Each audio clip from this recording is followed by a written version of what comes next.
Christian strength is different. It's more universalistic, it's more imperialistic, dare I say, and it's much more self-contradictory than anything in Judaism or Islam. I think that the question fundamentally of why Judaism and Islam have this spine that Christianity lacks is not one easily answered. If I had to guess, I would say it's because that Christianity was formed as a means of controlling people in ancient Israel without them actually having any societal change as a result of their actions. It was meant to get people focused on the next life as opposed to this life. And I think that's what really causes the spinelessness more than anything else. I don't think spine or spinelessness is inherent to Christianity or to Judaism or Islam.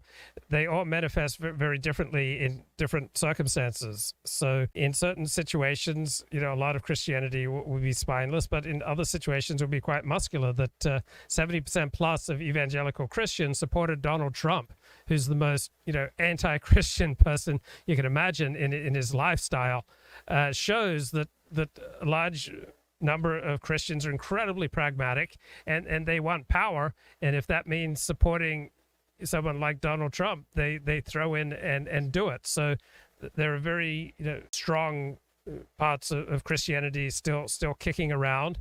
And for example, the Supreme Court invalidated Roe v. Wade. So, I mean, that is muscular Christianity, whether you like it or not.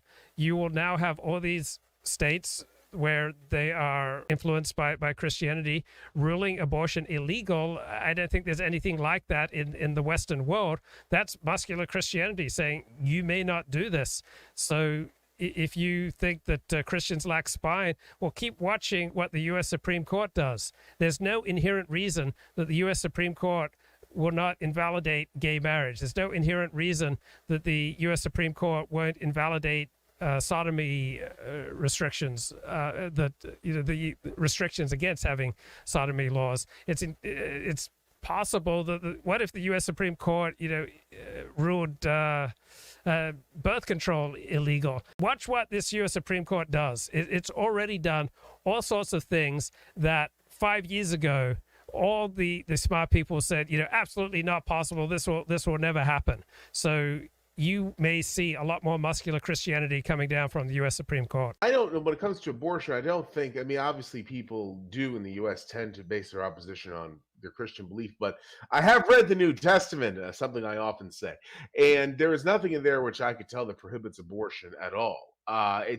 think that's more of something that was a secular disgust for abortion that got looped into the American right when people discovered that they could use it to gin up a large base of people who thought that abortion was simply going too far. It actually comes out of, in the U.S. politics, in terms of political activism, the anti-abortion movement, so-called pro-life, comes out of the left-leaning Catholic social justice movement of the late 60s, early 70s.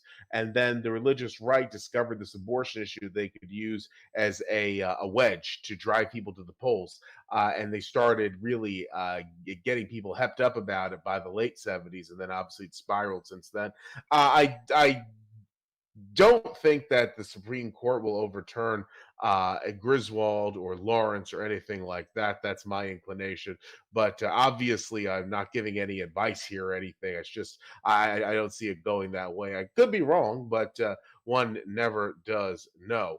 Hang on, I just want to jump in on that.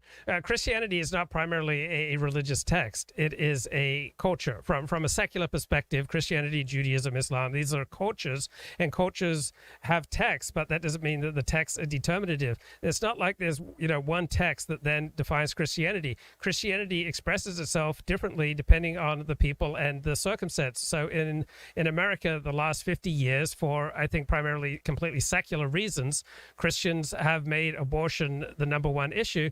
For one thing, because it's socially unacceptable to say we hate black people. So they couldn't rally around on the notion we need to preserve tax breaks for racially discriminating private schools. That's not something that's going to bring people together, but you can bring people together.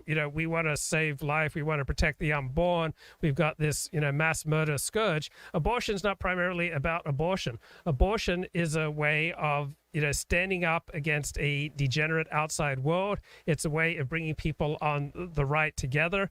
It's a way of expressing your disgust at certain groups and their promiscuity. It's a way of organization. And so organization does not depend upon telling the truth. For example, this was a topic I wanted to discuss, but after January 6th, it looked as though Republicans overwhelmingly were going to reject Donald Trump, Republican politicians.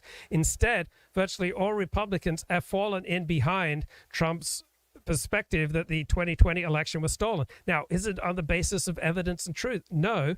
They got a sophisticated reinterpretation of Trump's claims, which made the point that voting regulations were changed and not by legislatures prior to the 2020 election. So they found a sophisticated, tenable way of falling in behind Trump's line, which unites people on the right.